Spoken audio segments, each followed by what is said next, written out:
Have you ever found yourself saying, "This used to be easy, so why does it feel so uncomfortable now?" For years, Roger loved stopping by the corner cafe. It was part of his routine. Coffee, conversation, a warm hello from the staff. But something changed after he turned 70. The noise seemed louder.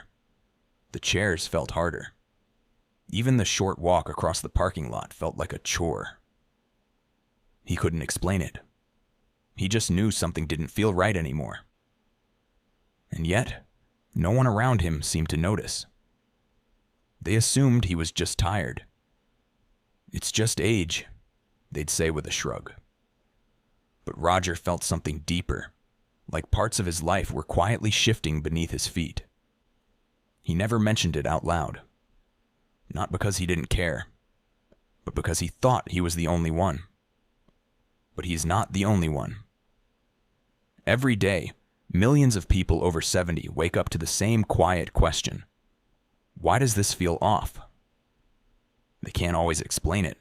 Why conversations feel more draining, why old hobbies feel strange, or why being alone feels heavier than it used to. The truth is, aging doesn't always show up as something dramatic. Sometimes it's just the slow fading of things that once felt second nature. And here's the hardest part. Nobody talks about it. We're told to expect wrinkles, forgetfulness, slower steps, but no one prepares you for the emotional dissonance. The moments where your mind says, "You should enjoy this," and your heart whispers, "It doesn't feel right anymore." This video is for those moments, for those silent shifts, for the part of aging we don't often name, but deeply feel. If you've ever felt like something familiar suddenly felt uncomfortable, or like daily life has been quietly changing under your feet, then this video is for you. We're going to explore 9 subtle but deeply unsettling shifts that often begin to show up after 70. These aren't just aches and pains. They're the emotional, physical, and social changes that sneak in and make things that used to feel safe feel off. And because they don't get talked about much, they're often misunderstood or ignored entirely. We're talking about moments that make you pause and wonder, why don't I enjoy this anymore? Why does this feel so heavy now? Why am I second-guessing things I used to do without thinking? You're not broken. You're not failing. These feelings are more common than most people realize. But because they're hard to put into words, many seniors suffer through them in silence. By the end of this video, you'll have a clear understanding of what these changes are, why they happen, how to respond to them with clarity and strength. We're not just listing problems. We're giving language to experiences you may have felt but couldn't explain. More importantly, we'll show you practical ways to regain your sense of self, comfort, and connection. This isn't about fear. It's about recognition. It's about putting words to those subtle shifts you've noticed and realizing they don't make you weak. They make you human. Whether you're facing these shifts personally or noticing them in someone you love, this knowledge brings peace of mind. It helps you show up with patience, with understanding, with grace. And here's something you should know. The last one we'll cover, number 9, is rarely talked about, but it hits almost every senior at some point. It can change how you see your day, your relationships, even your sense of purpose. So stay with us, because what you're about to hear could explain more than you think. Great. Wisdom. Let's begin with point 1 of the deep dive. There was a time when heading out for a simple errand, groceries, a bank visit, or a walk to the nearby pharmacy, felt routine, even enjoyable. But now, for many people after 70, something has shifted. What used to take 20 minutes with a smile can now feel like a mountain to climb. Crowded parking lots feel chaotic. bright stores feel too loud or disorganized. Even just getting dressed, remembering your list, and locking up the house before leaving can feel like a multi-step marathon. You may catch yourself thinking, I don't know why this feels so tiring. It's just the grocery store. Or maybe you've started to avoid these outings altogether without realizing why. You're not lazy. You're not losing your edge. There's something deeper happening. After 70, your body and your brain begin to process stimulation differently. Tasks that involve coordination, memory, and sensory input start demanding more energy than before. Here's why. Your sensory threshold decreases, meaning sounds seem louder, lights seem brighter, and chaotic environments can feel overstimulating. Cognitive filtering becomes less efficient. Your brain now has to work harder to separate the important signals. Where's the cereal aisle from the noise? Background music, chatter, flashing advertisements. Add in natural fatigue from aging, reduced muscle energy output, and joint pain. And suddenly what felt like just a quick trip becomes something your body braces for. But there's another layer, emotional discomfort. Many seniors feel a loss of confidence in their public selves. When your energy dips or memory slips, it feels like the world might notice. That fear can add anxiety to something as ordinary as buying shampoo. Take Eileen, 73. She used to love her Saturday mornings at the farmer's market. She'd stroll the stalls, catch up with old friends, sample fresh fruit. But lately, she noticed she was skipping it. At first, she blamed the weather, then the crowds. But deep down, it was more than that. She didn't like how disoriented she felt with all the movement. Her legs ached faster. She forgot which stall she visited. It made her feel embarrassed, like the market had moved on and she was no longer keeping pace. I started feeling like I had to perform just to keep up, she admitted. I didn't feel like myself there anymore. And that's the hidden cost of this change. It's not just physical effort. It's a quiet grief. The world you used to engage with so confidently now feels unfamiliar. Like you're walking through a place that no longer speaks your language. And because these outings are tied to independence, not enjoying them anymore feels like losing a piece of yourself. You might start declining invitations, making excuses, choosing isolation without meaning to. But the real danger isn't skipping errands. It's believing that you're fading, when really your environment just isn't adjusting with you. Here's the truth. You are not too old. You're adapting to a world that moves faster than it should for anyone, let alone those in their 70s and beyond. And that adaptation is not weakness. It's wisdom. Try this. Break outings into smaller pieces. Instead of a full grocery trip, pick 3 to 4 essentials. Go during low traffic hours. Early weekday mornings are often quieter and less overwhelming. Use assistive tools proudly. A rolling cart, a reminder list, even a companion. These are not signs of decline. They're tools of self-care. Create buffer time. Give yourself 15 minutes before and after each outing to rest, hydrate, and mentally reset. And perhaps most importantly, redefine what success looks like. If getting out of the house for 15 minutes gives you sunlight and air, that's a win. You haven't become fragile. You've become more sensitive to noise in a noisy world. Your peace matters. Your comfort matters. And making changes to protect that is a sign of strength, not surrender. It's not about doing less of life. It's about doing it in a way that fits you now. It starts quietly. A dish you've eaten for decades suddenly doesn't sit right. Maybe it's spicy food that now leaves your stomach burning, or a rich dessert that lingers in your chest longer than it should.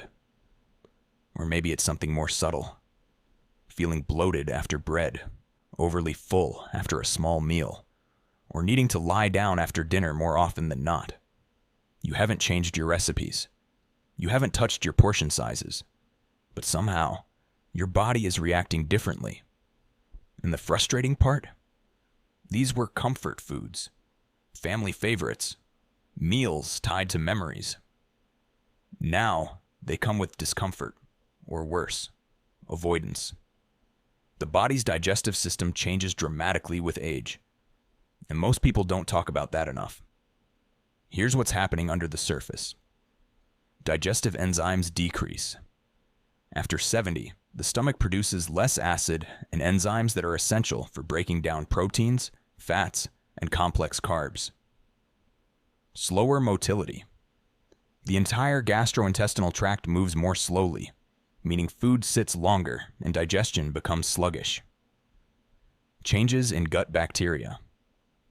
The gut microbiome, those helpful bacteria that regulate digestion and immune health, shifts with age, often reducing your ability to process certain foods. Weakened absorption. Nutrients like B12, calcium, and iron may not absorb as efficiently, which can leave you feeling tired, foggy, or even depressed, without knowing it's linked to digestion.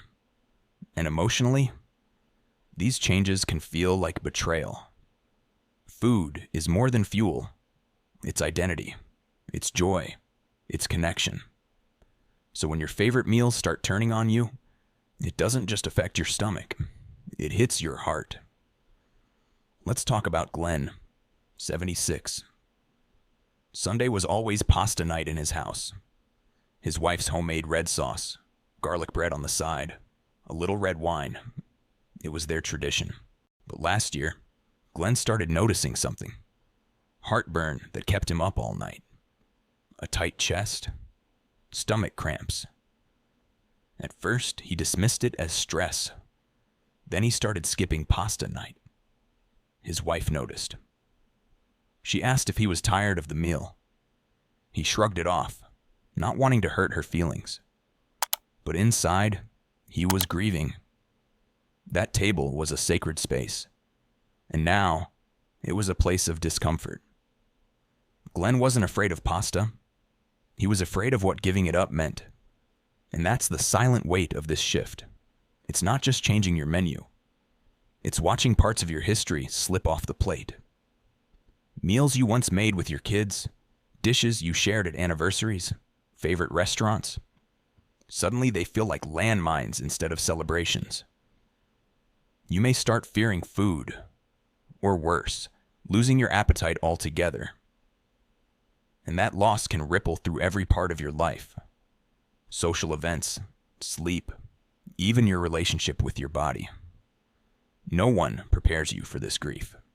They just call it normal aging and expect you to deal with it. But you deserve more than silent suffering. You deserve options. The good news? You can still eat well. You just have to eat differently. Try this approach. Keep a simple food journal. Track what causes discomfort. Patterns often reveal themselves. Opt for smaller, more frequent meals. This reduces pressure on the digestive system. Reduce trigger ingredients. Spicy, acidic, greasy, and dairy-heavy foods are common culprits, but they don't have to disappear entirely. Modify, don't eliminate. Explore digestive support. Talk to your doctor about enzyme supplements or probiotics suited for seniors. Embrace new flavors. Aging is also a chance to explore gentler cuisines. Steamed vegetables with herbs, warm broths, lighter proteins. Food can still be beautiful, even when it's simple. And socially, start reframing the mealtime experience. The connection doesn't have to come from the food. It can come from the presence, the conversation, the shared laughter. You're not giving up tradition. You're rewriting it in a way that supports who you are today. Your body isn't misbehaving. It's communicating. And adapting to that communication isn't a burden. It's a sign that you're listening. There's nothing weak about choosing food that loves you back. The joy of a meal isn't in its spice or weight. It's in how it makes you feel after. And you deserve to feel comforted, not punished by your plate. You're at a birthday lunch. The table is full. Laughter, clinking glasses, familiar faces. But you're not really there. You smile, nod, sip your drink. But inside, there's a hollow feeling. You're not sure if it's boredom, fatigue, or something else. The conversations seem fast and shallow. People are chatting around you, not with you. You walk away wondering, was that supposed to be fun? Or am I just losing touch? This is one of the hardest things to admit. That connection doesn't feel the same anymore. This feeling of disconnection is more common than people realize after 70. And it's not just social withdrawal or getting grumpy with age. There are real changes happening. Hearing changes. Even mild hearing loss can make following conversations in groups exhausting. You spend more energy decoding words than enjoying them. Cognitive shifts. Multitasking socially, listening, remembering names, tracking jokes can feel overwhelming, especially in noisy or fast-paced environments. Emotional recalibration. As we age, our emotional priorities change. We crave depth over quantity, meaning over chatter. Small talk that once felt energizing now feels like a waste of energy. Life stage gap. Friends you once did everything with may now have different health challenges, routines, or interests. Shared memories stay, but the present feels misaligned. And worst of all, you start to wonder if you're the problem. Rita, 73, used to host card nights every Thursday. 4 women, decades of friendship, the same inside jokes for years. But one night, the laughter felt forced. The stories felt old. Rita realized they were retelling the same memories, and no one asked how she was really feeling about her hip surgery or her fear of falling again. She sat there, smiling, but she wasn't smiling inside. I felt like a background character in a story I used to be the star of, she told her daughter. It wasn't the people that changed. It was what she needed from them and wasn't getting. This kind of social shift can feel like grief in disguise. You don't lose your friends all at once. You lose them by inches. By missed calls, shallow check-ins, conversations that skate past what matters. And then, out of nowhere, loneliness creeps in, even in company. The worst part? You can't always explain it. You feel guilty for not appreciating the people who still show up. You start saying less. You pretend more. And inside, that silence grows heavier. Here's the truth that sets people free. It's okay for your social needs to evolve. Instead of expecting the same kind of connection from every friend, try this. Redefine your inner circle. Who really listens? Who asks, not just out of habit, but out of care? Spend more energy with them, even if it's just one person. Be honest about the shift. Say things like, I find it harder to follow group chats these days. Can we talk one-on-one soon? You'll be surprised how many others feel the same. Create new types of interaction. Try smaller, quieter get-togethers. One-on-one coffee dates. Walk and talks instead of loud dinners. Don't confuse memory with meaning. Just because a friendship was strong doesn't mean it still meets your current needs. That doesn't make it a failure. It makes it a season. And most importantly, don't internalize disconnection as a sign of decline. You're not growing cold. You're growing clear about who matters and why. Friendship after 70 isn't about collecting people. It's about cherishing the few who truly see you. Depth over noise. Truth over nostalgia. It's not that the room changed. It's that you did. And there's nothing wrong with that. You're not becoming less social. You're becoming more selective. Because your time, your energy, your presence, they matter. Absolutely wisdom. Let's move ahead with the next segment. You walk into a room and pause. Why did I come in here again? You start a story, but halfway through, you can't remember the name, the date, or even the point you were making. You laugh it off with a senior moment joke, but inside, there's a flicker of worry. What used to be a funny lapse now feels like a personal failure. Worse still, you start holding back. You avoid speaking up, skip telling stories, or shy away from certain conversations because what if you forget again? Some memory changes are perfectly normal with age. Your brain, like your body, shifts gears. Slower recall. It's not that the memory is gone. It just takes longer to access. Reduced attention. It's harder to remember what wasn't clearly absorbed in the first place, especially with distractions or divided focus. Stress and fatigue. These steal cognitive sharpness. A tired mind is a forgetful mind. But here's the real kicker. It's the fear about the forgetting that does more damage than the forgetting itself. That fear spirals. You become self-conscious, even anxious, in situations that once felt effortless. And when people laugh, even gently, it feels like they're laughing at you, not with you. Eleanor, 76, had always been the family trivia queen. Quick-witted, sharp memory, the go-to for remembering birthdays, movie lines, and relatives' obscure middle names. Then, at a family gathering, she blanked. Twice. She called her granddaughter by the wrong name, then told the same story twice in an hour. No one said anything unkind. But the glances, the polite chuckles, they landed like stones. She stopped playing trivia after that. She stopped leading conversations. She quietly moved to the sidelines. One night, she told her son, "I'd rather be silent than slip up." Memory loss doesn't just chip away at recall. It chips away at confidence.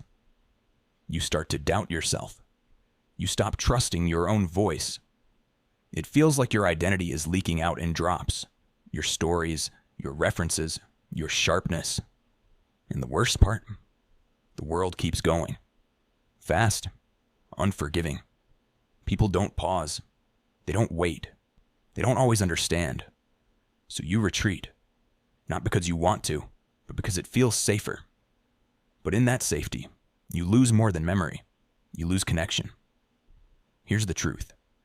Everyone forgets, but not everyone forgives themselves. Start there. Give yourself space to pause. When a word or name doesn't come, say, "It'll come to me in a second." Then move on. No shame. No spotlight. Be open with those close to you. My memory's stickier these days. I might repeat myself, but it's only because I care. That vulnerability builds connection. Keep engaging your brain. Read aloud. Tell stories. Practice recalling details. Not to test yourself, but to keep the gears oiled. Write down names and moments. Carry a small notebook or use your phone's notes. Not because you're failing, but because you're wise enough to adapt. And here's something beautiful. Even if your memory gets patchy, your wisdom doesn't. Wisdom lives deeper than memory. It's in your tone, your presence, your calm, your care. You are not your memory slips.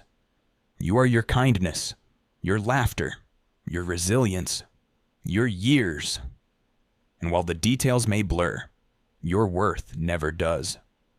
So keep speaking. Keep sharing. Keep showing up. Because what matters most isn't that you get every word right. It's that you're still here, choosing to connect. You stand up from a chair, slower than before. You reach for a shelf and feel that twinge in your shoulder. Bending down. Now that's a negotiation. Even walking feels a bit less steady, like your body doesn't respond quite the way you expect. There's no injury, no big event, Just discomfort that crept in and made itself at home. You start to wonder, when did my body stop feeling like mine? These changes aren't imaginary, and they're not just wear and tear. After 70, your muscle mass naturally declines, a condition called sarcopenia. Your joints also lose cartilage and lubrication, making movement feel stiff or even painful. Balance becomes trickier due to changes in inner ear function, reflexes, and visual processing. It's not about being weak or lazy. It's biology.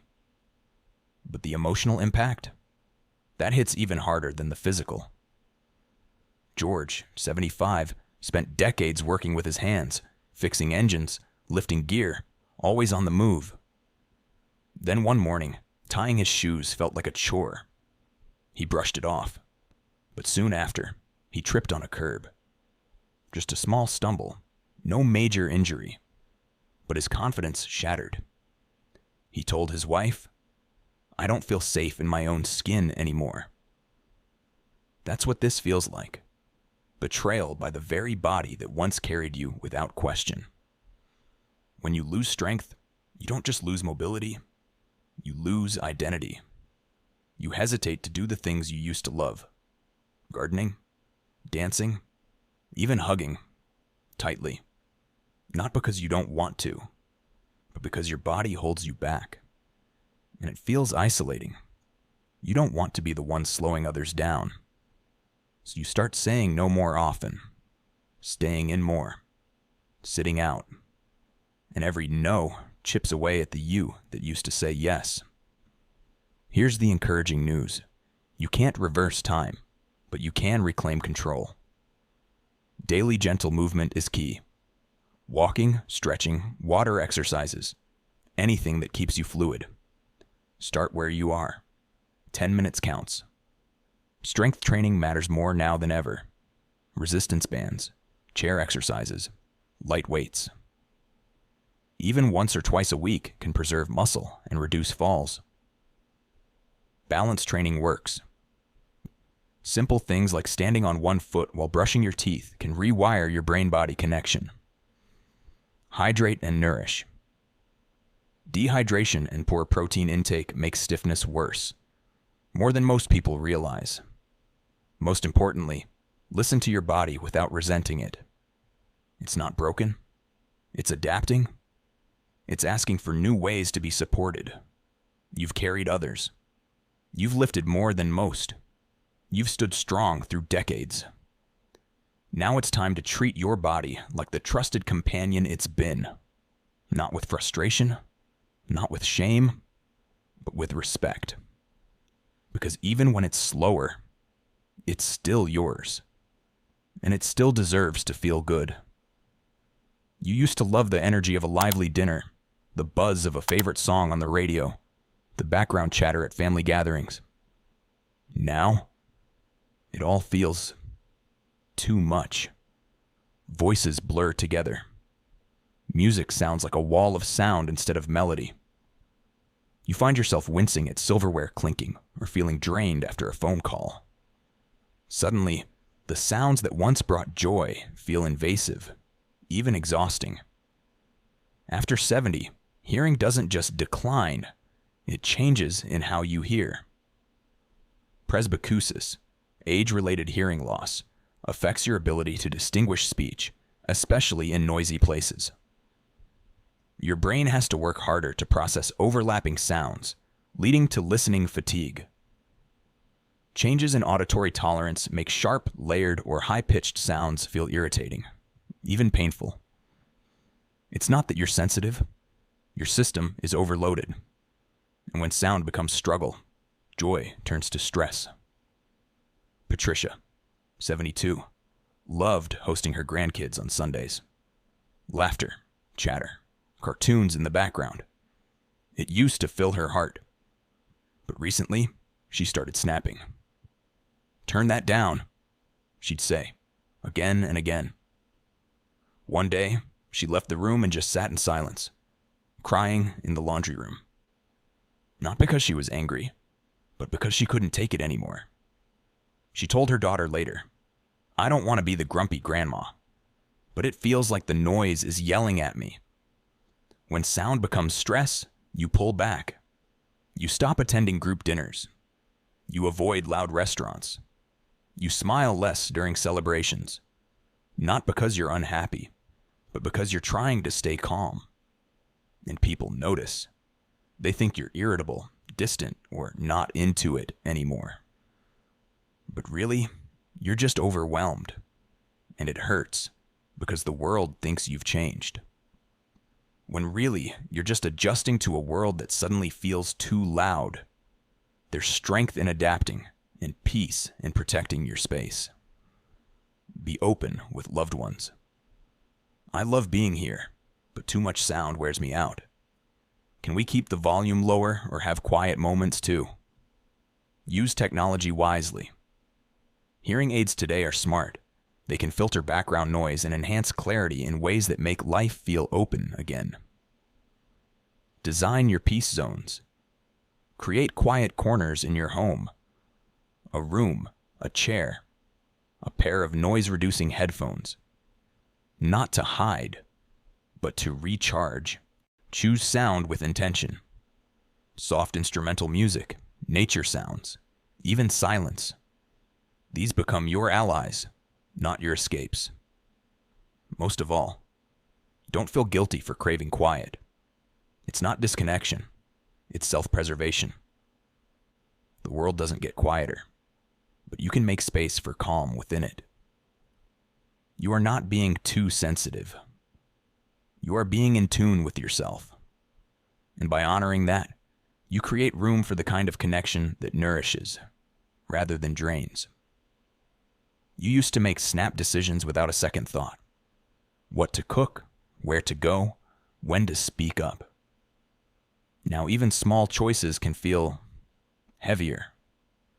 You stand in the kitchen and forget why you walked in. You hesitate before driving a familiar route. You rethink your words even in casual conversation. And you ask yourself, why does everything feel like a bigger deal than it should? This isn't about losing intelligence. It's about how the brain processes and prioritizes information as it ages. The brain's prefrontal cortex, responsible for decision-making, naturally slows down with age. Multitasking becomes harder, and executive functioning, mental planning, filtering distractions, requires more effort. Fear of forgetting, fear of making a mistake, or past experiences with judgment or embarrassment can create hesitation, even anxiety. So you pause more. Not because you don't know what to do, but because you're constantly weighing the risk of being wrong. Alvin, 76, used to be the go-to guy for travel plans. He could navigate airports blindfolded, choose the best route, handle delays without flinching. Then, last Christmas, he booked the wrong return date. It was a small error, easily fixed, but something in him shifted. The next time the family was planning a trip, he quietly said, maybe someone else should handle it. He wasn't tired. He was afraid of letting people down. Second-guessing slowly chips away at your sense of confidence. You begin to withdraw from roles you once filled proudly. You speak less in conversations, afraid you'll forget your point or say the wrong thing. You delegate not because you want to, but because you doubt yourself. And the saddest part? The people around you often assume you don't care anymore. But it's not disinterest. It's inner hesitation. And it hurts to feel capable inside, yet uncertain on the outside. Reclaiming confidence isn't about being fast. It's about trusting your pace. Practice decision rituals. Instead of rushing choices, build simple systems. If I pause twice, I'll write it down and come back in 10 minutes. Giving structure to decisions reduces mental clutter. Celebrate small wins. Even choosing your outfit without overthinking deserves acknowledgement. Confidence is built in layers. Minimize overwhelm. Too many options create paralysis. Simplify when possible. Fewer choices, clearer outcomes. Speak your process. Tell others, I just like to take a second to think it through now. You normalize your new rhythm and they'll respect it. Most importantly, you're not less sharp. You're just more careful. And that's not weakness. It's wisdom. You spent a lifetime making choices that built homes, raised families, shaped careers. That certainty isn't gone. It's just evolving. Slowing down doesn't mean losing your touch. It means honoring it, treating each choice with the weight it deserves. You go to bed at a decent hour. You think you slept through the night. But when morning comes, you're still tired. Your body aches. Your mind feels foggy. And instead of waking refreshed, you wake irritated. Or worse, anxious. You start wondering, did I even sleep at all? And the worst part? Naps don't help. Coffee only masks it. And friends just say, well, that's aging for you. But something deeper is happening. Sleep in your 70s changes dramatically, and not just in quantity, but in quality. Melatonin production, the hormone that regulates your sleep cycle, naturally drops, leading to lighter, more fragmented sleep. Your brain spends less time in deep, restorative sleep stages, which are crucial for memory, healing, and emotional regulation. Conditions like sleep apnea, arthritis, or nocturia, frequent urination at night, become more common, pulling you out of rest without even realizing it. Add to that worries about health, finances, or family, and you've got a perfect recipe for physical rest, but emotional exhaustion. Diane, 75, always prided herself on being an early riser. But lately, she found herself snapping at her husband, forgetting names, and dozing off during her favorite TV shows. Her doctor ran every test, heart, lungs, even memory. But then he asked, "How's your sleep?" She laughed and said, "Fine, I get 8 hours." He paused and said gently, "You're in bed for 8 hours, but that doesn't mean you're getting the kind of sleep that restores your life." That single insight changed everything. When your days feel heavy and your nights feel empty, it starts to affect more than your energy. You feel less motivated, less curious, less you. And the people around you may misread it. You're just slowing down, they say. But the truth is, you're tired in a way that's hard to explain. You lose interest in your hobbies. Conversations feel like effort. Your confidence slips, not from age, but from constant fatigue. And silently, you start wondering, is this my new normal? There is hope, and it doesn't come in a pill bottle. It starts with reclaiming your relationship with rest. Create a wind-down routine. No screens an hour before bed. Gentle music. Light stretching. Teach your body when it's time to shift. Cool, dark, quiet rooms make a huge difference. Think of your bedroom as a sanctuary, not just a sleeping spot. Talk to your doctor about sleep disorders. You don't have to suffer in silence. Mild sleep apnea or chronic inflammation may be at play. Reframe naps. Short 20-minute rests aren't a weakness. They're brain fuel. Use them wisely to supplement your night's rest. Above all, don't accept tiredness as your identity. It's a symptom, one that deserves your attention, not your silence. Rest is not a luxury. It's not something you earn through productivity. It's a right, especially after a lifetime of doing, giving, and building. Sleep doesn't just restore your body, it restores your soul. And you deserve to feel whole again. You used to laugh out loud watching your favorite shows. A phone call from your grandkids used to light up your whole week. A slice of cake, a walk in the sun, a warm hug. These little moments once lifted your spirit. Now, they're fine. You go through the motions. You smile because you should, but inside the spark just isn't there. You're not sad, exactly. You're not angry. You're just numb. And you wonder quietly, what happened to the part of me that felt everything so deeply? This isn't a personal failure. It's a natural, but rarely discussed phenomenon. As we age, our dopamine receptors, the brain's pleasure sensors, become less responsive. So even the things we once loved don't trigger the same joy. Cumulative grief, from lost friends, fading roles, or shifting routines, can quietly dull our emotional landscape. And the repetition of days, routines, and responsibilities can start to flatten experience, especially when variety and surprise diminish. It's not that you've lost your capacity to feel. You've just been carrying so much for so long that your emotional wires may be frayed. Howard, 78, always looked forward to Sunday dinners with his family.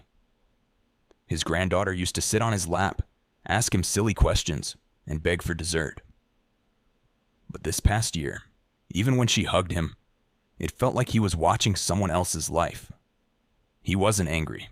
He wasn't depressed. He just felt hollow. One night, he whispered to his wife, "I miss me." The version that laughed too hard at knock-knock jokes and cried during cartoons. And she said, "Then let's go find him." When joy fades, life starts to feel like a checklist. Wake up, eat, wait, sleep. Even happy moments can feel muted, like watching a beautiful movie with the sound turned off. This emotional dullness can be isolating. You don't want to complain, you don't want to worry your children, and you fear hearing, "Well, that's just part of getting old." But it doesn't have to be. Joy isn't gone. It's just hidden behind layers of fatigue, loss, and quiet disappointment. Joy doesn't always return in a flash. Sometimes, it has to be gently reawakened. Try one new thing every week. A new fruit, a new walking path, a new show. Your brain craves novelty to feel alive again. Reconnect with purpose. Volunteer. Mentor. Teach. Share your story. Purpose reignites joy like nothing else. Revisit forgotten passions. Music, puzzles, card games, dancing. Even if you haven't done it in decades. Familiar pleasures can break emotional walls. Speak about it. Tell someone you trust, "I miss feeling things." You'll be surprised how many people nod in understanding. This isn't about chasing thrills. It's about finding quiet beauty in the ordinary again. You are not too old to feel alive. You are not too far gone to laugh deeply, to cry suddenly, to be moved. Joy is not something youth owns. It's something the heart remembers. And yours? It still remembers. Let's go over what we uncovered together today.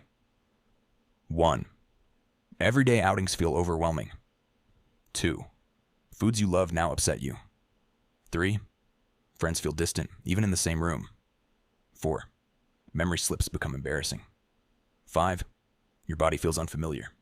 Aches, balance, stiffness. 6. Noise becomes annoying, not energizing. 7. You second guess simple decisions. 8. Sleep feels restless, even after 8 hours. 9. Joy feels numb.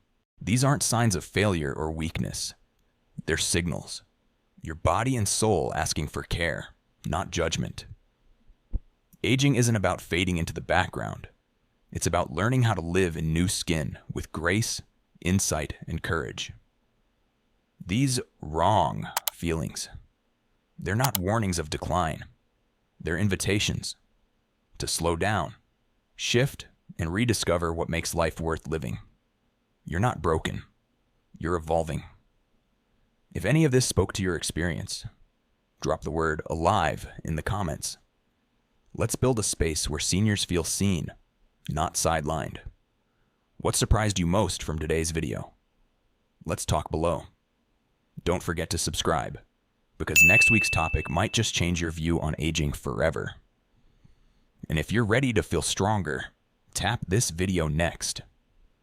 It's the missing piece you didn't know you needed.